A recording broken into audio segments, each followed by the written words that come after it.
Formar part d'un centre CDC té 4 pilars fonamentals o 4 qüestions, avantatges que tenim. La primera és la gestió de centre. A l'hora de gestionar claustres, avaluacions, reunions, etc., utilitzar eines per a la coordinació. És una cosa que anirem veient. Després està el tema de la comunicació, comunicacions a base de xats entre departaments o a base de correus electrònics, recollida d'informació cap a fora del centre, etc. Després està el que es diu el treball col·laboratiu, que és com a pilar fonamental del CDC, és el treball col·laboratiu. Què significa això? Pues significa treballar en documents compartits, bàsicament, en quant a programacions o material d'aula, entre departaments, amb el claustre, equip directiu, etc. I com a quart pilar del CDC estaria el que és l'aula virtual, on ja tenim des de fa temps aules, però ara incorporem una ferramenta Teams que també podem gastar com a aula virtual. El primer concepte que hem de tindre molt clar és la identitat digital. Això és algo que segurament alguns de vosaltres ja coneixeu ja el concepte i els responsables dels centres que han estat ja rebent la formació ja saben el que és, però anem a introduir-la. Bàsicament és com el correu electrònic, el nou correu electrònic que anem a tindre, que ja no serà l'oficial que tenim de @hba.es, sinó que serà @edu.hba.es. I canvia, el nom d'usuari canviarà. Serà l'inicial del nom, punt, primer cognom, segon cognom i possiblement, en alguns casos, pot ser que n'hi hagi una lletra. Aquest és el correu que tindrà el personal docent dels centres CDC i el personal també no docent. El personal docent s'incorporarà un poquet més endavant. El CDC ja el tenen incorporat. Ara després veurem com saber on està aquest correu i com accedir a ell. Després heu de saber que els centres tenen també un correu corporatiu oficial. Ells ja tenen el codi de centre @hba.es i migrarà a codi de centre @edu.hba.es. I, per suposat, l'alumnat tindrà correu electrònic també. La composició del correu és un poc diferent, és @edu.hba.es i l'usuari canvia, és nom, les 3 lletres del nom, el cognom i el segon cognom. De totes maneres, això, que és el que comúment pensem que és el correu electrònic, en realitat és una identitat digital. I això servirà per a més coses que ara us comentaré. A nivell tecnològic, un xicotet heu de saber com funciona un poc tot el tema perquè us afecta, i és que totes aquestes ferramentes estan sincronitzades des d'Itaca. Això vol dir que quan se posa l'horari en Itaca, a partir d'ahir se gestiona tot. O sigui que de manera automàtica els centres no tenen que sincronitzar aquestes coses, sinó que se fa de manera automàtica des de conselleria. Se creen les identitats digitals dels docents, de l'alumnat, del centre, per una banda.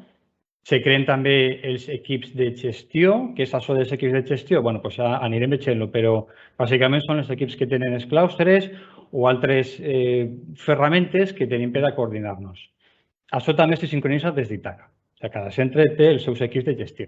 I després estan els equips de classe que poden gastar Teams o poden gastar aules, com fins ara, i això significa que també per cada docència n'hi ha un equip. Això depèn del nivell. Esto anirem veient-lo, però, per exemple, en IES i centres integrats se crea un equip per cada docència, un equip per a treballar l'aula i és a demanda del docent. En canvi, per exemple, en escoles o conservatoris o centres d'educació especial, els equips se creen per grups. Però això és una pinzellada que anirem veient-lo en detall.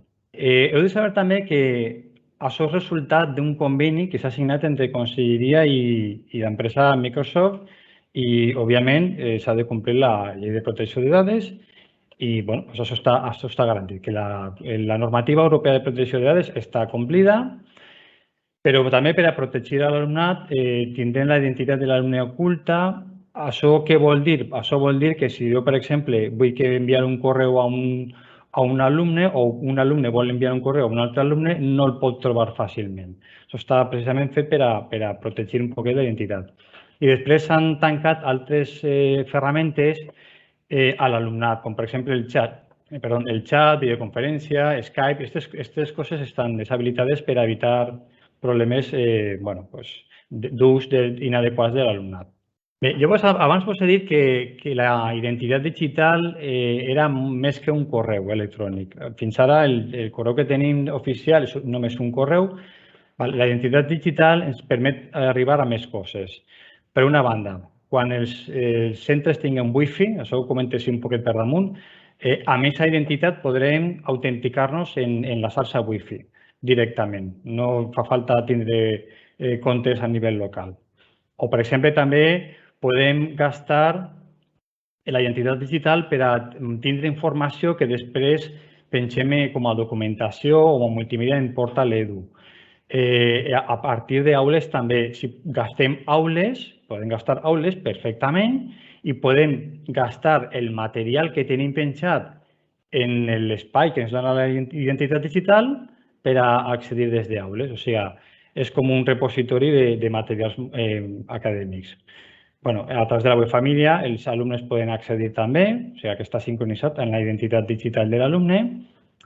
Amb Jurex també la idea, això no està fet encara, però la idea és que en el sistema Jurex ens autentiquem els docents i els alumnes o l'alumnat directament en la identitat, sense tindre usuaris de cada centre o sigui eventual, sinó que amb la identitat es poden autenticar.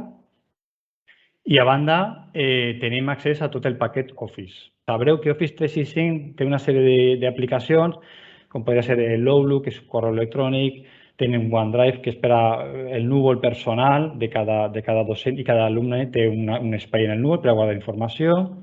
SharePoint, així molt per damunt, és un espai en el núvol també però per a compartir.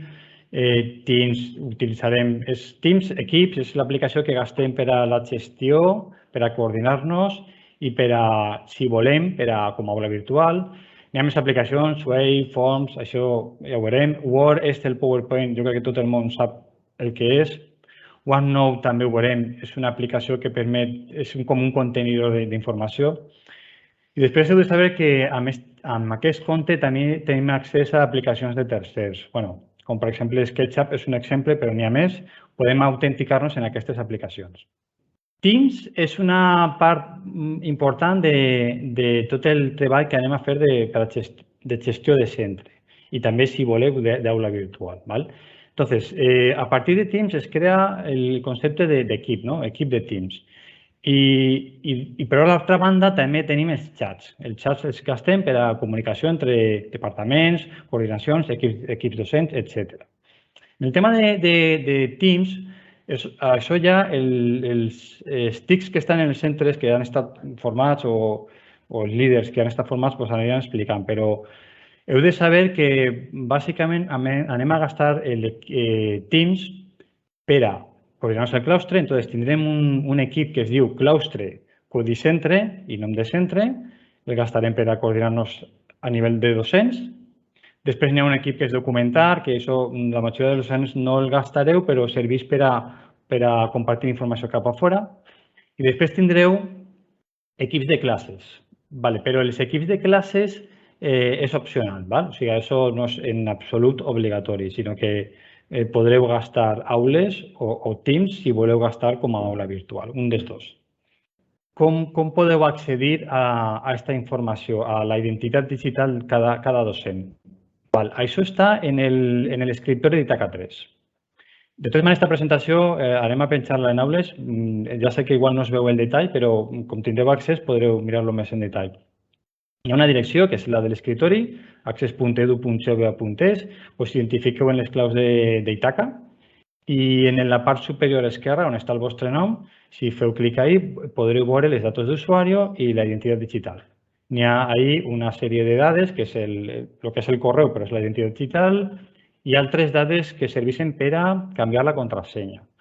Canviar la contrasenya o resetejar-la en cas de que se vos hagi oblidat. Teniu un enllaç per a fer això. Un accés directe al canvi de contrasenya. Si doneu el record de contrasenya, n'hi ha una finestra on podeu canviar la contrasenya posant les dades que teniu en la identitat digital de l'escriptori, si voleu canviar-la o si voleu resetejar-la. Sí que vos recomanem que quan entreu per primera vegada la canvieu directament perquè és una contrasenya que és provisional, rara, entonces poseu la que vosaltres considereu, seguint els criteris, 8 caràcteres mínim, almenys una mayúscula, almenys una minúscula i una xifra numèrica. Els tutors també tenen accés a les identitats digitals dels alumnes. Com se fa això?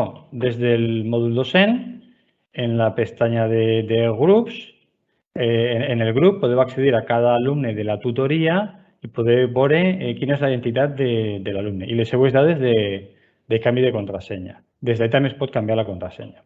Aquests llistats també es té la direcció de centre, es poden accedir, o sigui que teniu accés als tutors però també la direcció. També heu de saber que les famílies poden accedir a través de Web Família a la identitat digital de l'alumne a través de la pàgina web. També poden canviar la contrasenya. Si voleu gastar Teams com a aula virtual, teniu que, en el cas de centres de secundària i de formació professional, centres integrats, teniu que demanar quins equips o quines classes voleu gastar en Teams, perquè si no, no es creen. Es creen automàticament, però a demanda. Com es fa això? En el mòdul docent, aneu a un apartat nou d'equips i ahí tindreu els equips candidats en blau, els equips o les classes que Itacat ofereix per a crear un Teams. Això podeu provar-lo ja, si voleu gastar-lo. Seleccioneu les classes que voleu gastar Teams i passen a la part que està ara moradita, que és equips demanats per a generar. Això es demana un dia i al dia següent ja passen a equips generats. Al dia següent ja teniu accés en Teams a aquestes classes. Això és, com he dit, en els centres de secundària, IES i centres de formació professional integrats. La resta, els equips estan generats automàticament. Això no significa que tingueu que gastar-lo, sinó que teniu l'opció de gastar-lo, si voleu, i si no, ahí es queda.